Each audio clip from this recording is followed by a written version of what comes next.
Jesus said, "Do not be afraid of those who kill the body but cannot kill the soul. Rather, be afraid of the one who can destroy both soul and body in Gehenna." In preparing for my homily today, I came across a new term that I had never heard before, called a meta-narrative. I had to look up the definition, and a meta-narrative is an overarching account or interpretation of events and circumstances that provides a pattern or structure for people's beliefs and gives meaning to their experiences. Religion, in addition to all the spiritual aspects, also provides us with accounts and stories that form a meta-narrative about how we are to lead our lives.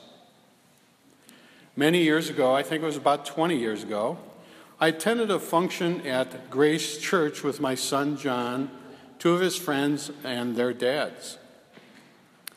At this particular function, there was a group, I believe their name was the Faith Force, that came and demonstrated great feats of power. This was a group of world-class athletes, some of them who had been played professional sports and so forth. And they did things like breaking concrete blocks and blocks of ice, and also one individual, which I found hard to believe he could do, but he was actually handcuffed and just used his strength in order to break the handcuffs. I didn't know that that would be possible, but I guess it is. After each one of these demonstrations, the individuals would get up and they would give their personal witness talk about how they had a conversion experience and had come to Christ. I was really moved by one individual story, and I may not have all the details of that story correct, but I tried to get it as well as I could, but I think I can explain enough so that you would understand this person's situation and the process of his conversion. This young man had been a professional football player. He was drafted by the Washington Redskins. And the very first game that he participated in the regular season was Monday Night Football in front of a home crowd against arch-rival Dallas Cowboys. So this was Monday Night Football back then, 93, was kind of like the highlight of every football fan's week. And it was kind of a national event and almost with a cultish sort of following. Well, Washington was the underdog in this game, and they wound up beating the Dallas Cowboys 35-16 in an upset victory. This caused a tremendous high for the individual and for his team, for the whole fan base. Just a wonderful victory, again, Monday Night Football in front of the entire nation. But that was week one. The next week came, September 12, 1993. The Skins again hosted a game at their home field against the then lowly Arizona Cardinals. The Redskins lost 17-10. It brought about a real low for him and his teammates and all the people probably in the city. I thought of it as I was reflecting on it, that he was kind of talking about the agony or the thrill of victory and the agony of defeat, but only on steroids, because it was quite an event for him.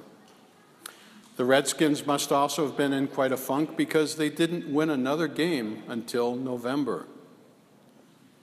It was an emotional roller coaster for this individual, and he realized as long as he was in the NFL, he would be on this emotional roller coaster.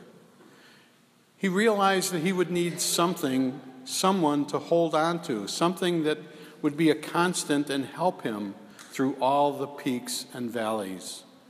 He turned to Christ. Christ would be his meta-narrative. Ron Rolheiser, who's president of the Oblate School of Theology and an author, attended a symposium, and he wrote about this. The symposium was on the struggle that young people have with their faith. One of the panelists at this symposium had the following insights. He said that university students have a zest for life, a zest that I wish I could have myself, that I envy. Inside that zest and energy, though, that they don't have, inside that, they have a lack of hope because they do not have a meta-narrative. They don't have the big story, the big vision that can give them perspective beyond the ups and downs of everyday living. When their health and their relationships and lives are going well, they feel happy and full of hope. But the reverse is also true. When things aren't going well, the bottom falls out of their world. They don't have anything to give them a vision that extends beyond the present moment. In essence, I think what this person is describing might be called the peace that the world can give us. In Jesus' ministry, he contrasted the peace that he would leave with us against the peace that the world can give us.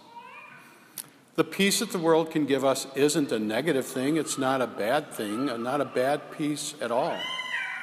It's really good, but it's fragile, very fragile, and it's inadequate. It's fragile because it can easily be taken away from us. It can be taken away by a visit to the doctor, by a fractured relationship, or just the peace is generally predicated on feeling healthy and feeling loved and secure.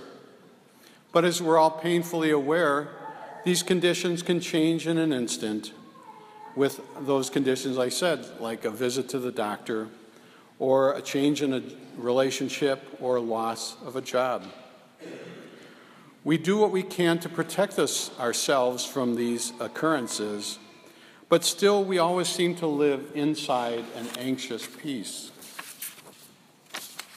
Henry Nouwen said it this way: there's a quality of sadness that pervades all moments of our lives. Even in our most happy moments, there's something missing. In this life, there's no such thing as clear-cut, pure joy. The world can give us peace, except it never does this perfectly.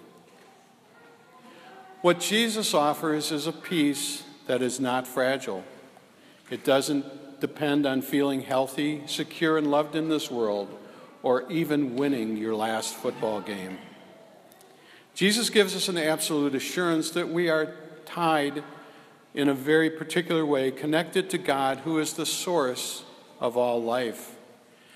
We're connected to him in such a way that can never be severed, not by bad health, not by betrayal of someone, or even by our own sin. Nothing can change God's unconditional love for us. That's the meta-narrative that we need to keep in order to be able to deal with the ups and downs of our daily living. Consider ourselves, or think of ourselves, as actors and actresses in a play. The ending of the story has already been written, and it's a good one. We know that we will triumph in the end, just as we know that there will be some rocky scenes in between. If we can keep that in mind, we'll be more patient and able to deal with the difficulties and even tragedies that befall our lives. As we celebrate the Eucharist today, let us ask God for strength and courage to give witness to our faith by our actions, by our words, and by our choices, just simply by the way in which we live. Armed with the knowledge that God always has our back, we need never be afraid.